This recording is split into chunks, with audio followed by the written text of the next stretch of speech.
যোৱাকালি মই তোমালোকক পৰ্যায়বাচী তথা সমাৰ্থক শব্দ শিকাইছিলোঁ। তো আজি তোমালোকক মই বাচ্চাৰ পৰিৱৰ্তন কাৰণ বচন তো আমি সকলোৱে জানো, বচন দুই প্ৰকাৰৰ, এক বচন আৰু বহু বচন। আমি বচন পৰিৱৰ্তনৰ অৰ্থটো কি? এক বচনত থাকিলে বহু বচন কৰিব লাগে আৰু বহু বচন থাকিলে এক বচনলৈ অনাটোৱেই হৈছে বাচ্চাৰ পৰিৱৰ্তন কাৰণ। ঠিক আছে, ঠিক তেনেহ'লে মই দুই এটা তোমালোকক মই উদাহৰণ দিম আৰু ইয়াৰ নিয়ম নীতিবিলাক কেনেকৈ একেবাৰে ইজি, একেবাৰে সহজ তোমালোকে দেখাই দিলে তোমালোকে পাই যাবে। ঠিক আছে, মই দেখাই দিয়া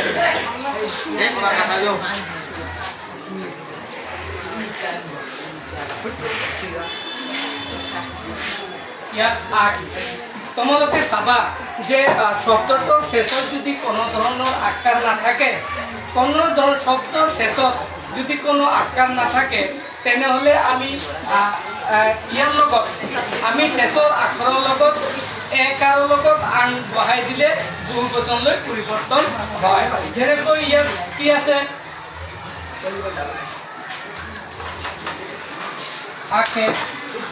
ইয়াত একাৰ দিয়াৰ লগে লগে ইয়াৰ লগত আং বহাই দিলে বহু বচনলৈ পৰিৱৰ্তন হয়। ঠিক তেনেদৰে আৰু বহুত শব্দ আছে, তোমালোকক মই দেখাই দি আছো।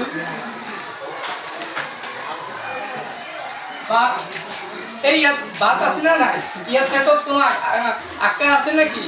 নাই। তো ইয়াৰ লগত একাৰ দি ইয়াৰ লগত আংটো বহাই দিলে বহু বচনলৈ পৰিৱৰ্তন হয়। বুজিছে? তোমালোকৰ এটা কথা মনত ৰাখিবা, যদি শেষত কোনো ধৰণৰ আকাৰ যদি নাথাকে তেনেহ'লে একাৰৰ লগত আং বহাই দিবা, আৰু শেষত যদি কোনো শব্দৰ শেষত যদি আকাৰ থাকে তেনেহ'লে কেৱল একাৰ বহাই দিবা। এনেকুৱা বহুত আছে, চোৱা।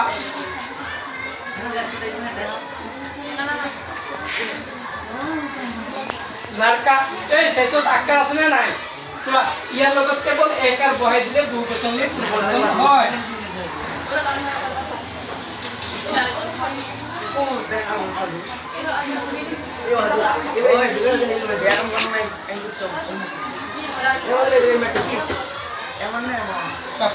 বুজিছে? যদি শেষত আকাৰ থাকে তেনেহ'লে কি হ'ব?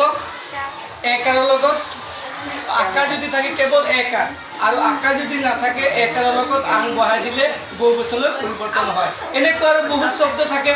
আৰু যদি দীৰ্ঘিকাৰ থাকে, কোনো শব্দৰ শেষত যদি দীৰ্ঘিকাৰ লগত কোনো শব্দ গঠন হয়, তেতিয়া তোমালোকে বচন পৰিৱৰ্তন কেনেকৈ কৰিবা? চোৱা,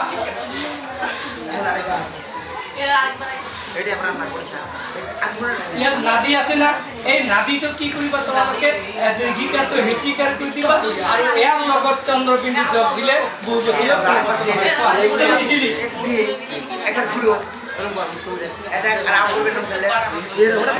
হৈছে। নাদিয়া এই দীৰ্ঘিকাৰটো কি কৰিবা? এই দীৰ্ঘিকাৰটো কি কৰিবা?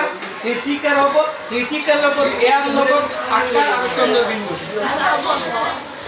এই চোৱা, এনেকুৱা আৰু শব্দ আছে বহুত, যেনেকৈ লাড়কি। লাড়কি যদি তোমালোকে বহু বচনলৈ কৰিবা, কি কৰিবা?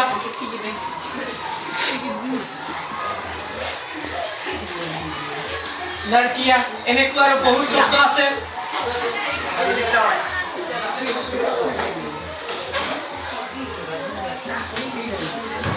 এই শাড়ীটো তোমালোকে যদি বহু বচনলৈ কৰিবা, কি কৰিবা?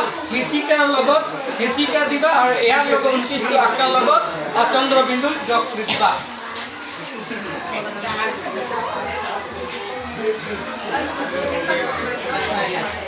বুজিছে? তোমালোকে বুজি পাইছানে? আজি বচন পৰিৱৰ্তন কৰা হৈছে। অহাকালি আমি ইয়াত মহাবাৰে শব্দটো মহাবাৰে আৰম্ভ কৰিম। বুজিছে? তো আজিৰ কাৰণে আমি বচন পৰিৱৰ্তন শিকোৱাটো আজিৰ কাৰণে ইয়াতে মই সমাপ্ত কৰিলোঁ। অহাকালি আৰু আমি ব্যাকৰণ পাম। বুজিছে? ঠিক আছে, ধন্যবাদ।